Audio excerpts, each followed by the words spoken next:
লোকসভাত বিৰোধীৰ অনাস্থা প্ৰস্তাৱ অৱশেষত খাৰিজ হল অৱধাৰিতভাৱে। মণিপুৰৰ পৰিস্থিতিক লৈ বিৰোধীয়ে আনিছিল অনাস্থা প্ৰস্তাৱ। তিনিদিনীয়া আলোচনাৰ অন্তত খাৰিজ হল অনাস্থা প্ৰস্তাৱ। সংখ্যা ভোটৰ আধাৰত অনাস্থা প্ৰস্তাৱ খাৰিজ। মণিপুৰ কাণ্ডক লৈ মোদী চৰকাৰক হলঠেকত পেলাব বিচৰা বিৰোধীৰ মুখ ঠেকেচা সদনত। তিনিদিনীয়া বিতৰ্কৰ অন্তিম দিনটোত প্ৰধানমন্ত্ৰী উত্তৰ দিলে মণিপুৰ কাণ্ডক লৈ। মণিপুৰ কাণ্ডক লৈ অনাস্থা প্ৰস্তাৱ আনিছিল বিৰোধীয়ে আৰু ইণ্ডিয়াৰ অনাস্থা প্ৰস্তাৱ খাৰিজ কৰা হল। মুখ ঠেকেচা খালে বিৰোধীয়ে। প্ৰধানমন্ত্ৰী নৰেন্দ্ৰ মোদীয়ে মণিপুৰ কাণ্ডক লৈ ভাষণ দিলে আৰু মণিপুৰত অচিৰে শান্তি প্ৰতিষ্ঠা হ'ব বুলি আশ্বাস দিলে প্ৰধানমন্ত্ৰী মোদীয়ে। गोगर गोवे द्वारा प्रस्तुत प्रस्ताव को सभा में मतदान के लिए रखूंगा। प्रश्न ये कि सभा मंत्रिपरिषद में विश्वास का अभाव व्यक्त करती है। जो सदस्य इसके पक्ष में वहाँ गए, जो सदस्य इसके विरोध में ना गए, मेरे विचार में निर्णय ना वालों के पक्ष में ना वालों के पक्ष में प्रस्ताव अस्वीकृत हुआ।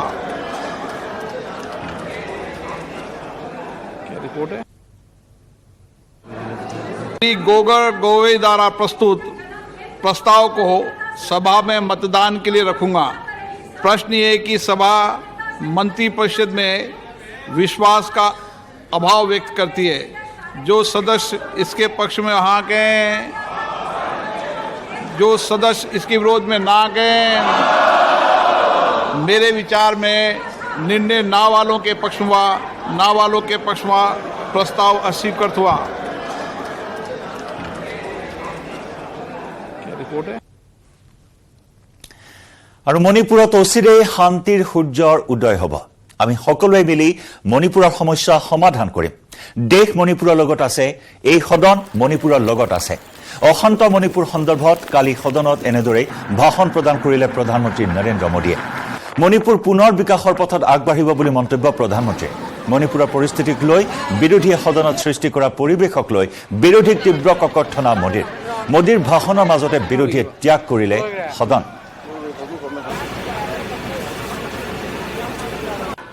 अगर इन्होंने गृह मंत्री जी की मणिपुर की चर्चा पर सहमति दिखाई होती तो अकेले मणिपुर विषय पर विस्तार से चर्चा हो सकती थी, हर पहलू पर चर्चा हो सकती थी और उनको भी बहुत कुछ कहने का मौका मिल सकता था, लेकिन उनको चर्चा में रस नहीं था। और कल अमित भाई ने विस्तार से इस विषय की चीजें जब रखी तो देश को भी आश्चर्य हुआ है कि लोग इतना झूठ फैला सकते हैं।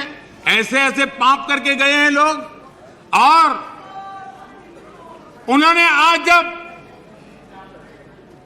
अविश्वास का प्रस्ताव लाए और अविश्वास में सारे विषय पर वो बोले तो ट्रेजरी बेंच का भी दायित्व बनता है कि देश के विश्वास को प्रकट करें, देश के विश्वास को नई ताकत दें, देश के प्रति अविश्वास करने वालों के लिए करारा जवाब दे। ये हमारा भी दायित्व बनता है। हमने कहा था अकेले मणिपुर के लिए आओ चर्चा करो। गृह मंत्री जी ने चिट्ठी लिख करके कहा था, उनके विभाग से जुड़ा विषय था, लेकिन साहस नहीं था, इरादा नहीं था और पेट में पाप था, दर्द पेट में हो रहा था और फोड़ रहे थे सर। इसका ये परिणाम था। आदरणीय अध्यक्ष जी,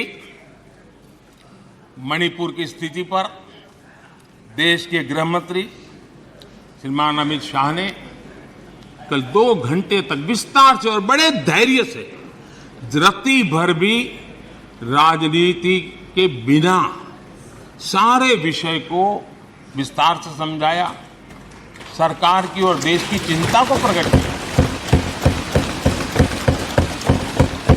और उसमें देश की जनता को जागरूक करने का भी प्रयास था।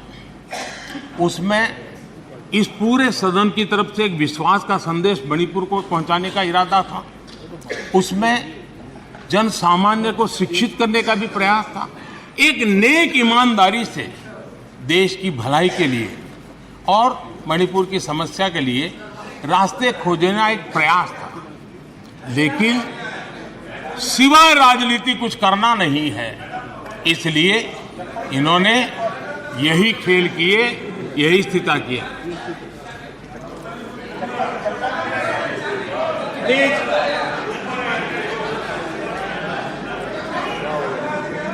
आदरणीय अध्यक्ष महोदय,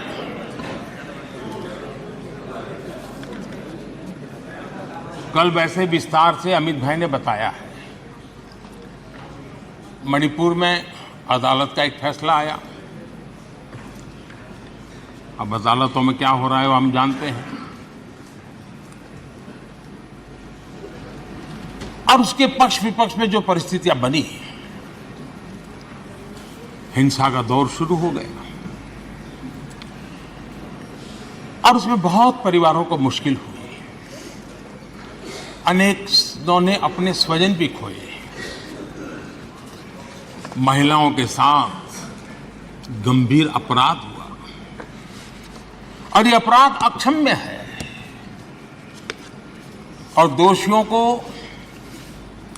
कड़ी से कड़ी सजा दिलवाने के लिए केंद्र सरकार, राज्य सरकार मिलकर के भरपूर प्रयास कर रही है। और मैं देश के सभी नागरिकों को आश्वस्त करना चाहता हूं कि जिस प्रकार से प्रयास चल रहे हैं, निकट भविष्य में शांति का सूरज जरूर उगेगा। मणिपुर फिर एक बार नए आत्मविश्वास के साथ आगे बढ़ेगा। मैं मणिपुर के लोगों से भी आग्रहपूर्वक कहना चाहता हूं, वहां की माताओं, बहनों, बेटियों से कहना चाहता हूं, देश आपके साथ है। ये सदन आपके साथ है। हम सब मिलकर के, कोई यहां हो या ना हो, हम सब मिलकर के इस चुनौती का समाधान निकालेंगे। वहां फिर से शांति की स्थापना होगी। मैं मणिपुर के लोगों को विश्वास दिलाता हूं कि मणिपुर फिर विकास की राह पर तेज गति से आगे बढ़े। उसमें कोई प्रयासों में कोर कसर नहीं रहेगी।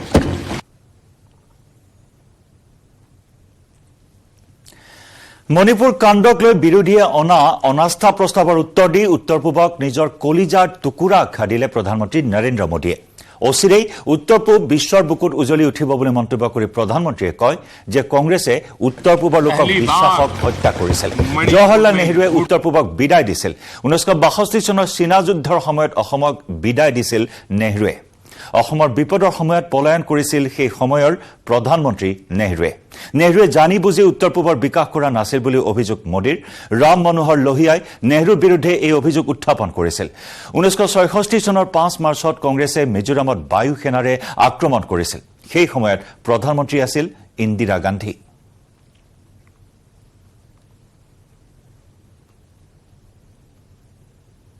संस्था को पहली बार मणिपुर में गुड्स ट्रेन पहुंची है। पहली बार नॉर्थ ईस्ट में वंदे भारत जैसी आधुनिक ट्रेन चली है। पहली बार अरुणाचल प्रदेश में ग्रीनफील्ड एयरपोर्ट बना है। पहली बार अरुणाचल में सिक्किम